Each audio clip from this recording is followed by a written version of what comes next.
But it is the third quarterfinal. Game number 2. Dark Power is 1 win away from securing their spot in the semifinals. Their opponent to be seen later on today, but they have to get through the Dino Riders first. Yeah, they have to get through the Dino Riders, and they are not going to go down without a fight here. And this time around, neither team really going to overcommit on an early bit of jungle invading here. We actually saw Omen pull out the blue buff there on his top side just in case the Dino Riders decided that they wanted to make an early trip, an early, little vacation, a trek nice little trek. Yeah, that's it, into the jungle there. We actually do see a full 3-man rotation, going to commit onto this vision here, and I like that. The bird already going in. That's actually going to put a little denial on the aggression there from Dino Riders. Going to get a little bit of vision as well. They're going to know when the Might Golem goes down. It's going to give them a better opportunity for vision, as well as where these really quick roams are going to provide. Anytime you can get yourself some early vision with that Seagull, certainly a priority for both of these teams, as Maple is going to have to be going onto this bottom side. Look at this. Level 2 already. They're roaming towards the bottom side of the map. They're going to get spotted out here by the Chosen, so great placement of those little traps there by Chosen on that marksman. Now, we haven't seen too much of this. I know this was something you're... Yeah. We haven't seen much of the laning Lindis. It is definitely not something that we've seen too often. Her only mobility, I mean, she obviously has the vision, which is going to help her predict these ganks, but she has mobility only when moving in and out of bushes with that tread softly. Speaking of mobility, we have Lucifer getting pinned down here in the top lane. That is yikes going in with the death from above, the ult being committed there. Oh, and in the bottom, the spear from Dave going to miss. So that is the first blood going the way of Dino Riders. That is exactly what they needed to do here in and not only do they pick themselves up a kill, but they get it into their tank. Any way that they have some opportunity to be able to get themselves a little piece of advantage into their tank, good things are going to happen, as the Abyssal Dragon as well goes into the hands, though, of Dark Power. So nice little reactive play by them, but all the while, it still is the gold advantage into the Dino Riders. They're going to try to get themselves a little bit of a tower dive under the bottom. You've got just enough of the stats coming out of Lucifer. Great little juggling of the aggro, but he's still alive. Lucifer finds himself. The 3-man dive does not work. It was great tiptoes. The dance moves is all in the hands of Lucifer, and he walks out with his life. Oh, that was absolutely crazy going in there as well. And look at the perfect prediction there onto the ult coming in from Zennial. That was absolutely massive. That slim arrow was there. But I have to mention one thing here that we did not notice up until this point. Normally, our traditional, mastermind there in the mid is going to be Lucifer, but we actually have Maple playing that prey to start thing off. We actually have Lucifer in the top lane on that Omen, so a bit of role swapping going on for the side of Dark Power. Interesting to see from them. This actually is working out in Dark Power's favor right now, because Maple is used to being that roam. So he knows the timings. He knows when it's appropriate to be on the other side of the map. And so you can see him hard pushing the wave in the mid side and then roaming down for his team. And look at what that's creating. The presence of not being in the lane raises question marks for Dino Riders, which doesn't allow them to rotate the way that they so choose, therefore allowing them to secure themselves a very early tier 1 tower. There's so much CC on the side of Dark Power here. They can line it all up so beautifully. One poison gas bomb to displace into a Lubu knockup, into the spear to follow up, into Neo as well. But they have some CC on their own side as well. But it is actually the Thane which is going to fall, stepping a little bit too far forward. He's all in, all aggression the endures there from Moon. Can they just pick that up as well? The damage from Preda, yes, it is enough. Lining enough. Oh, that's the worst feeling as Zennial in just too late. The long-range Kobe at the end of Maple's ability and secures himself the 3-point dunk. But more importantly, it's going to be the kill and the gold right into his pocket. 4.5 minutes, already has an Orb of the Magi. Didn't buy boots for mobility, wanted to be able to rush and get the scaling up to help himself out immediately. And as a result, now 4 other members of Dark Power are going to float towards this top side of the map. You've got the poke coming out from Dave. They will disengage due to the recovery by Dino Riders to get to the top side of the map. But Might Golem looks like next on the menu. Oh boy, but it is Neo stepping up now into the full side of the Dino Riders, stepping up. The ult coming in from Thane, doing lots of damage. The knock-up in return though, and they are going in. Lubu is there. Yikes, is on the back lane. He's the target. Can they take him down? Yes, he does. The Zephyrs is so tanky. The low health, they're going back in the re-engagement as well. It's just joining the fray. The smite is down, and this is the side of Dark Power fighting underneath that right now. They're forced to fully retreat now, and that is the kills coming in, and that is the power of the L'Oreal. Chosen joining the fight at exactly the right time, but it looks like Maple might be trying to make a change here. 3 for 2. We've talked about how these teams are not scared to scuffle, and as a result will find themselves with 4 kills apiece However, it was the early tower and the early Abyssal Dragon that has put Dark Power ahead, with Abyssal Dragon number 2 spawned and Dark Power being forced to recall. This is going to put Dino Riders in an advantageous position of posturing. You can see Dark Power's trying to go through, but there's not enough time. Dino Riders, great rotation. Abyssal Dragon is now even across the board. That was a really great call from them. They knew that Dark Power had overcommitted, lost the health bars, needed to reset. They're like, fine, we know exactly how much time it's going to take you to reset into this lane, and they were immediately taking that dragon. That is the kind of heads-up play I expect. That is them coming down, though, but it is the ult in the top lane. And look at that, is the Zennial trying to retreat, but the dueling power of Lucifer.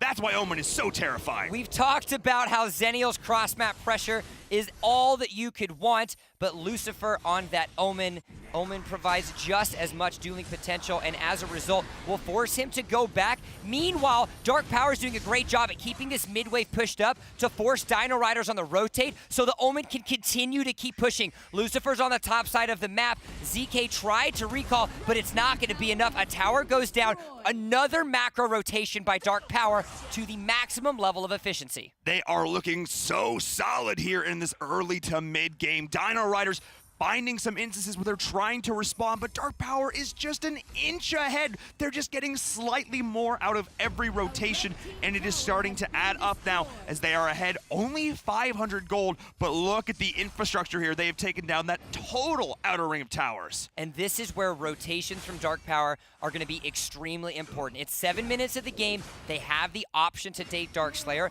but unless they're able to create an advantage with the numbers, this is not something that they want to do. There is still lots of power in the team fight of Dino Riders. There's plenty of composition to go around. Neo is going to have to be forced to back away. Nice little spear there to stop Hoon from the assault.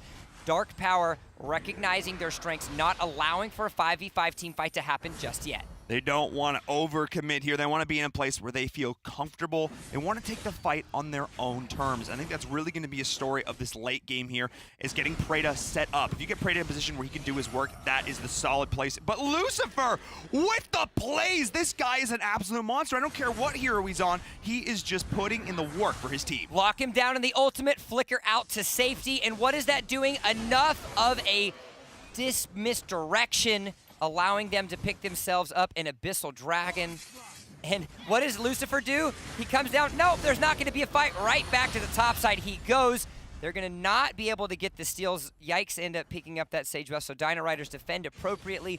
But Lucifer, 1-2-1, despite the stat line, still has the power. Chosen, the lane Lindis turns into death, as 3 members of Dark Power are now on the bottom side, tier 2. And this is... It's one thing to be efficient, it's one thing to take the objectives, but Dark Power is putting Dino Riders in a state of frenzy, not knowing where to go. They want to respond, but Dark Power is just one step ahead. It's musical chairs, it's ring around the rosy, and now the fight, they finally decided this is their time. They're going in. The Great Elfin Thane that was doing a lot of damage, but the counter initiation is there. We do have Zenio now re-engaging onto the fight, but it's too little too late as his teammate has fallen here to start this off. And we do have that initial pick off there. So huge from Dark Power. Prehistoric chickens with their head cut off. There's nothing that they can do right now because Dark Power's efficiency on their rotations is absolutely spectacular. The fights have not been joined by Lucifer thus yet. He did a little bit of a scuffle to show some presence, and he realized, you know what? Let's go ahead and get ourselves another turret tier 2 in the top side. They'll back themselves off. The respawn timers for Dino Riders is too much. Dark Slayer for Dark Power. That is all that is everything they need right now. That is Dark Power playing on another level. I am so impressed by this squad right now. The Dino Riders here, they are contenders in this tournament. They have consistently done well, but it is Dark Power right now just coming out. They have a game plan and they are executing it. Just watch Dino Riders. Top to bottom, back and forth, but they're always behind. They're always responding. Not very many individuals gave Dark Power a chance because they were forced against the Juggernauts of Allegiance in week number 3. They fell to the relegation, proved themselves worthy, and as a result found themselves a better matchup here at Dino Riders. Now, they'll find themselves in a bust. CLZ might find himself life lost. Will get just enough of a heal out of the Zenio, barely surviving on the revive, but all the meanwhile forcing talent after talent. Chosen will have his flicker back up shortly, but regardless, Dark Power is putting Dino Riders on the back foot to extinction. Oh, that was absolutely crazy. Great reaction time, though, coming in from the side of Dino Riders. That Zenio was there in an instant, saving Thane's life. That was actually huge. If he'd fallen there, that could have been absolute disaster for the side of Dino Riders as the strat is going in now. We do have the damage from Preda. The follow-up is there, trying to re-engage in the backline, though, but that's actually a trade right now as one of them just falls as well. But look at the damage from Preda all the while. These spikes are just going in, but we have Yikes with the death from above in the backline, pulling him back in, though. They are going to try and stabilize through all this. It is Hoon going to be dishing decent damage here, and they're doing a very good job stabilizing. The high ground tower does stay alive. Dark Power does a great job at recognizing they do not have the minions available on the top side of the map, so the damage reduction is too much for them to take, so they rotate to the mid, but a great rotation by Dino Riders is able to defend just that. But only one life was lost. Neo was the only one for Dark Power to go down. CLZ went down much earlier in the fight before they were on the top side of the map, so Dark Power is still able to get themselves an advantage. They secure another Abyssal Dragon, and look at the health bars on the mini-map of those high ground turrets. They are getting so very low, and oh, that is Lucifer once again finding that solo battle. And almost losing it to Yikes there, of course. Zephys is such a strong solo. That lifesteal is a little stronger than you might think, as well as the extra ticks of damage from Mantle of Ra. So great prioritization of Lucifer on that duel. Will actually go back for the second time only in 12 minutes, has essentially been uncontested. While 3-2-2 is not the most elaborate and exquisite of stat lines, it's the pressure that he's created on every corner of the map that has proved his proficiency. It has proved that time and time again here as we see Dark Power pushing in now onto this high ground. All these towers are getting so very low. They have win conditions across the board. They just want to open this up. They just want to find the crack in the armor of Dino Riders, who've done a very good job of standing the high ground, but that's it! The Preda damage going in over and over again. The follow-up, that is going to be it. Yikes as well is going to drop. The Preda damage is just too much. Look at it! Even more on cooldown. That thing is hitting 3 people. That is terrifying. But they know they don't have to overcommit in these fights because the turrets are so low from the last engagement that they had as a team. Super minions have been deployed into the mid lane. 5 members are still left alive. The poke damage coming out from Maple might be enough, but as I stand, they're going to back off. They're going to keep their efficiency levels high. They're going to go onto the bottom side of the map. Shozen is respawning now. 10 seconds on Yikes, 20 seconds on ZK. They're going to try to go in and get themselves a little bit of a dive. Hoon is trying to blink around the map, but those blinkings aren't going to have to work. I drop Sir because you will find yourself in the gray screen.